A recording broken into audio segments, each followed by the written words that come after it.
I have a situation here where my Genie garage door opener will not close.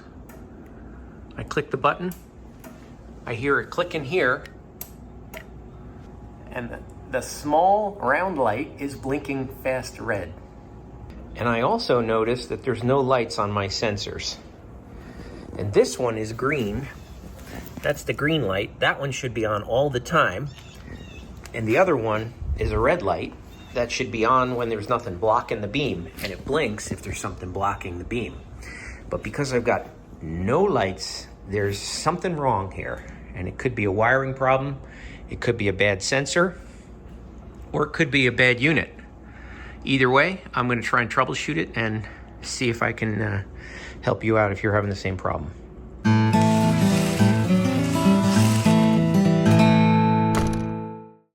Now, I am one of those people that saves all my paperwork. So what I found here is it says the round LED, I gotta find flashing red, and the long LED is off. So that's basically saying it's a safety beam problem, either signal interference or physical obstruction. Now, if you're in a hurry to close your door and you gotta leave, you can always use the emergency release here. What you do is you pull on this and you can close the door manually, but of course the door is not locked. But there's one other thing you can try, and that is if you push and hold the button, it will, or it should at least, override the sensors.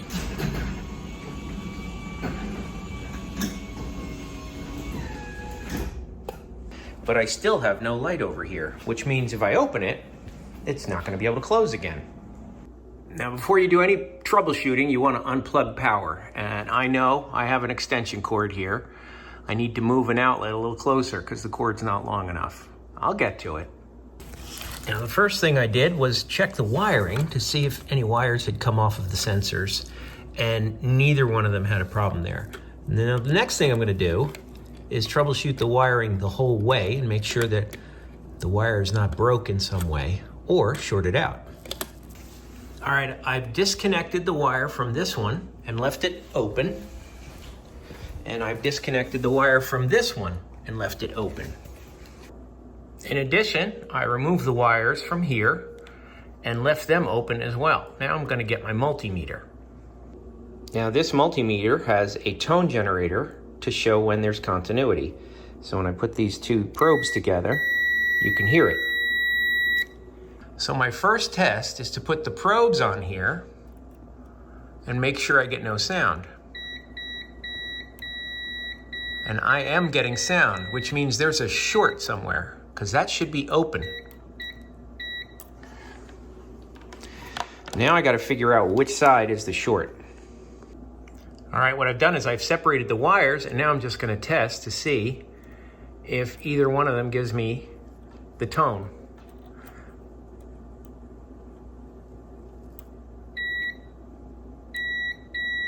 All right, so you can definitely tell one of them has a short in it. So now I'm going to go to the other end and do the same thing. All right, I get no tone on this side, so it's got to be the other side.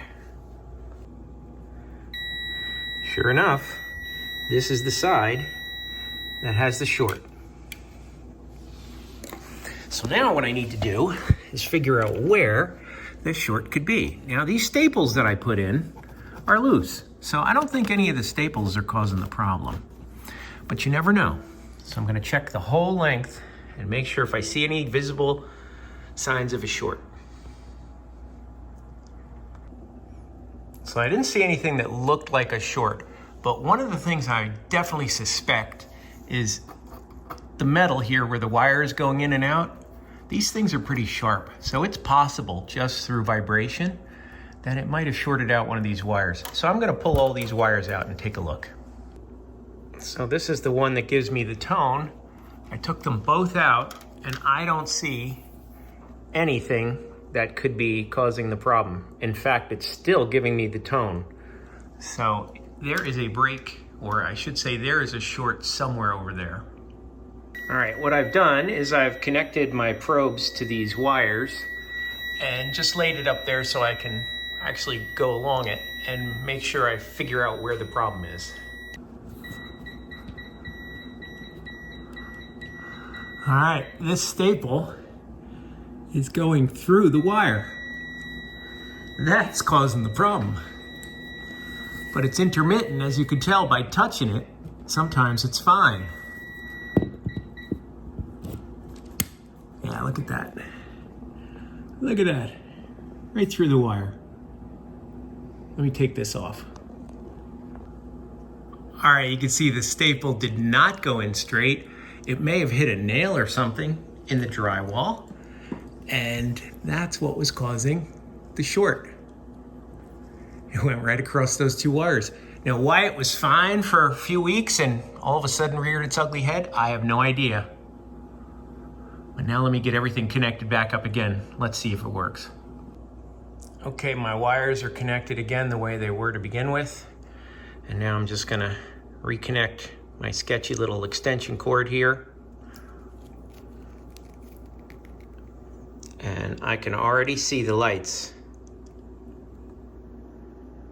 See the solid green light over there and a solid red light over there. So this is a really good sign. I'm gonna open the door, but that's not where I had the problem. Now let's see if the door closes. And it does. Everything is good. Now, Genie has really good support, and there's an 800 number on the unit itself, and you could call them, wait on hold for an hour or so, and then eventually they will help you.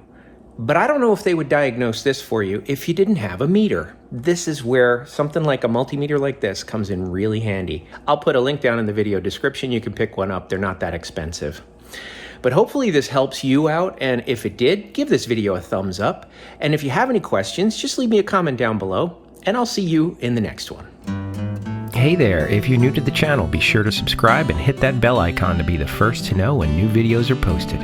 Look for HandyDadTV on Facebook, Twitter, and Instagram, and visit the website HandyDad.tv for more great ideas and information.